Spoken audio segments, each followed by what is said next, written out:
going on? It's Gunnar here. Welcome back to the channel. Today I want to talk a little bit about the strategy behind actually hunting a property when it comes to the fall time, based on not necessarily just your food plots.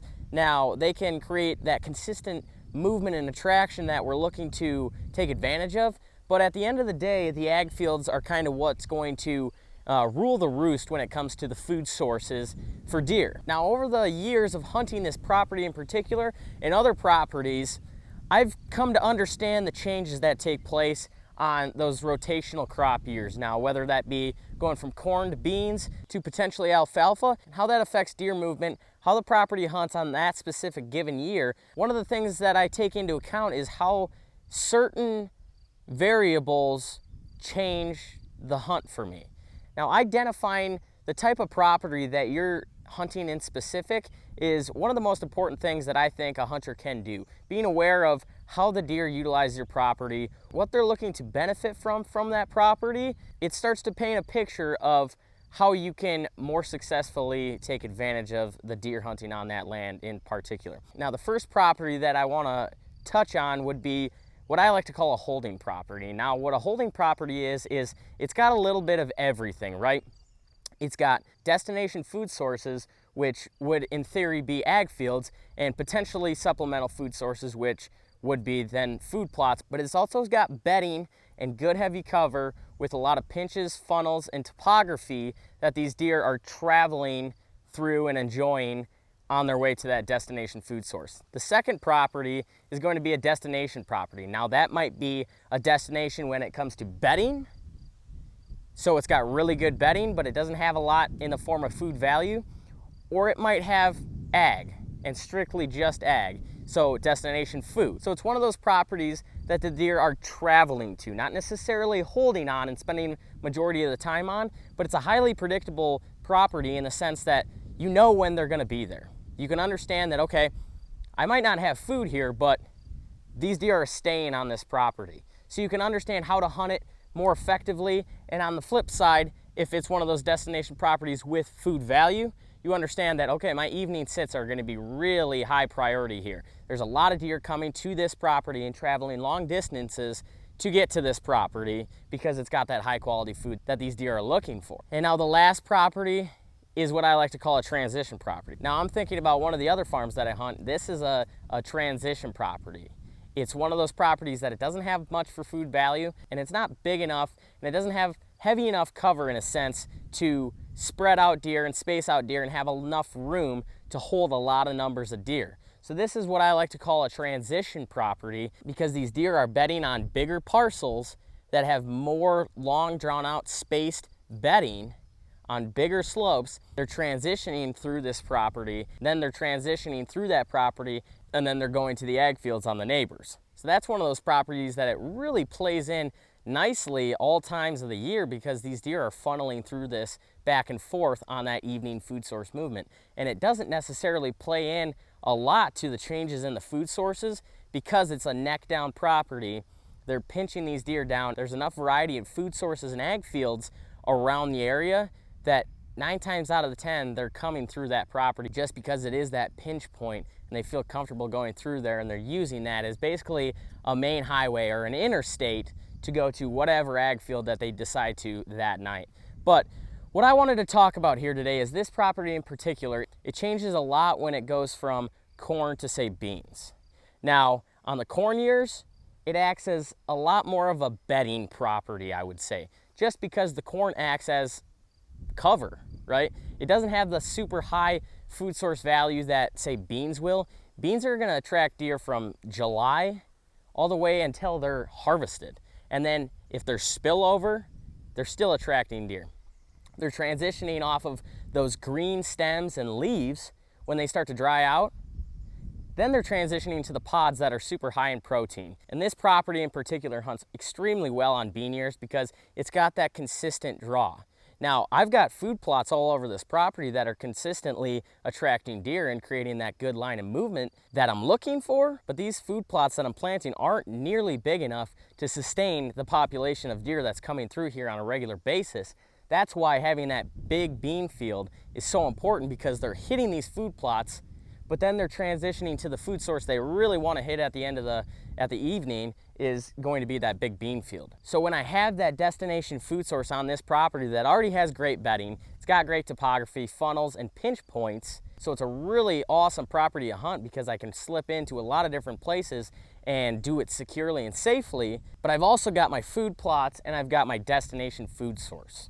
So this is one of those properties that I'm identifying how it changes year to year based on the ag fields in the area. Now, alfalfa is a consistent draw on one of those destination properties that I hunt. They normally rotate corn to beans, but that alfalfa is highly attractive from midsummer all the way to November when it starts to freeze up and that starts to dry out and brown out.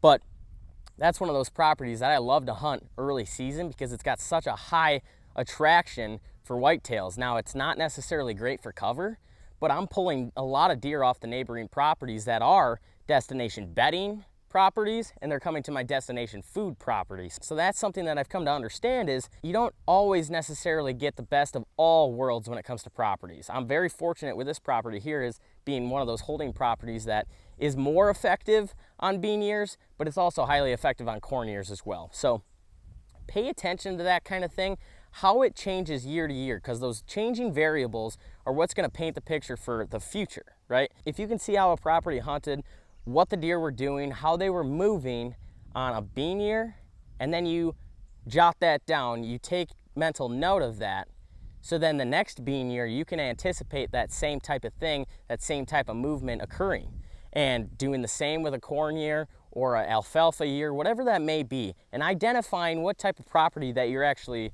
hunting. Now, the acreage plays a big role in that as well, because a 40-acre property, in my opinion, can't necessarily be a holding property just because of the sheer lack of size of it. You're more than likely going to have one or the other. You're going to have a destination food source property or a destination cover property, and understanding that can play a huge role in the success that you have hunting. And now when you understand all of that too, it plays into the timing that you're actually putting a lot of effort into hunting that property in specific. This property, it's not a great early season property just because it's got really high stem count cover. It's really dense cover in here, and that's not necessarily ideal for bucks and velvet. It's not ideal for having cool airflow through the timber. It's really high stem count, really dense cover, but it's perfect for the fall time. It's perfect fall time cover when everything starts to die away. It's still got that high stem count cover, so these deer feel very secure, and it's got a lot of daytime browse. Now, other properties that I've hunted are super over mature, super huge canopy timber, and it's excellent during that early season time frame because it's real shaded, it's cool in that timber, the bucks aren't bashing their velvet on a lot of that high stem count regeneration. So that's ideal for those early season situations. That destination property, when it comes to the food source that I hunt, that one's excellent for this because it's not managed timber at all. It's super over mature, a lot of oak trees, and then it's got that destination food source. So those deer transition through there a lot during September and then early October, but it kind of shuts off when you get into that second, third week of October and onwards. But then it turns back on during the late season when the pressure starts to fade away from the archery seasons. It's getting cold out, a lot of guys aren't out. And then the gun season's over, muzzleloader season's over. It starts to turn back on because they're going back to those food sources because they're not feeling that pressure like they were in the last few weeks. So it's one of those early and really late season properties. So that's something that I really want to urge to you guys is take notes on what changes during a specific year. Why specific deer do specific things on maybe a bean ear or a corn ear.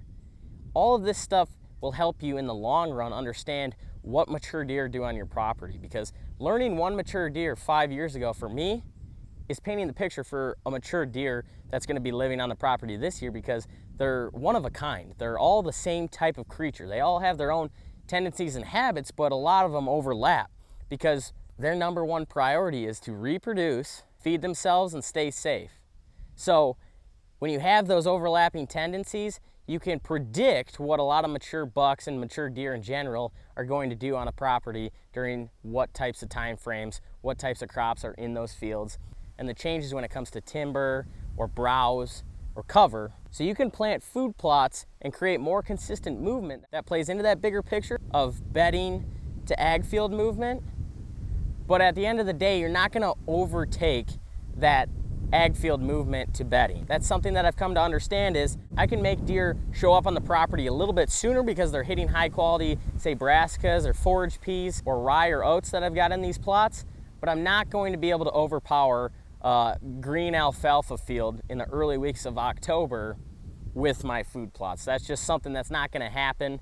But if I do have that destination food source on these fields on one given year and those food plots are also here, I can really ramp up the production and the food value on that property during those years. So one of the things that I wanted to go over for you guys, it's helped me a lot in the last few years on dialing in on specific deer and understanding why they're doing some things on a bean year versus maybe some things completely different on a corn year. Split G2 in particular, he's really heavy on this property on bean years. On corn years, not nearly as much. He changes his habits and rituals strictly because the value of corn nutritionally is not nearly as high as beans when you look at the nutritional content and the time frame that that crop is attractive. So understanding those things, I guarantee you those will help you a lot if you start taking note and understanding how those big mature bucks utilize your property on the changes on those variable years. If you can take note of that, it'll help you predict your success for the falls to come.